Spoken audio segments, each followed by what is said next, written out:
00. Duol mochung'ne tayo yiero kod yango kiewo pacho ka IEBC oyango ni gindiko kwan jogo ombulu manyien e yo mojiw maromo 2.3 ei thuolo mar ndalo 30 mokalo. E counties ma Kaluo, Homa Bay otelo koda kwan ji maromo 53,000, Migori ondiko ji 46,000, Kisumu luwe kod kwan ji 45,000, ka Siaya ogik kod kwan mar jogo ombulu 44,000.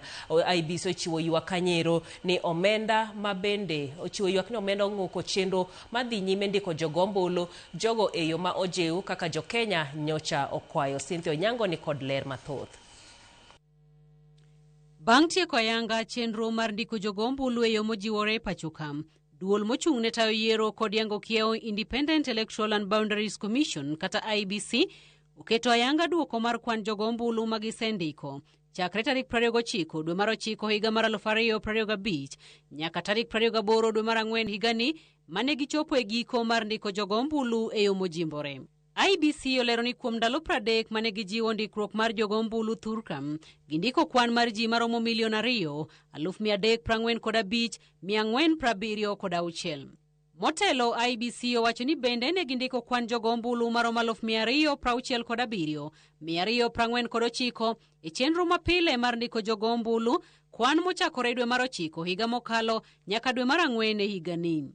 Kanyakla kuom dweche 7, duol mar IEBC ondiko kwan jogo ombulu maromo 2,212,725 duto e thurka. Up to 28 April 2026, when we close the enhanced voter registration exercise, which we just concluded this week, we wish to report to the nation that IEBC has since then enlisted a total of 2.612725 million new voters. Jakom duol mar IEBC pachoka Erastus Ethekon kachiwo duoko margi ayanga olero ni ndiko jogo ombulu nyocha obedo makare ka odiochieng' ne gindiko kwan mohewo 500,000. E counties ma Kaluo, Homa Bay otelo kod kwan ji maromo 53,553, Migori ondiko kwan ji maromo 46,620, Kisumu luwe kod kwan ji maromo 45,280, ka Siaya ogik kod kwan jogo ombulu maromo 44,078. Counties mamoko ma Nyanza oting'o Kisii ondiko kwan jogo ombulu maromo 65,152, ka Nyamira ondiko kwan jogo ombulu maromo 23,502.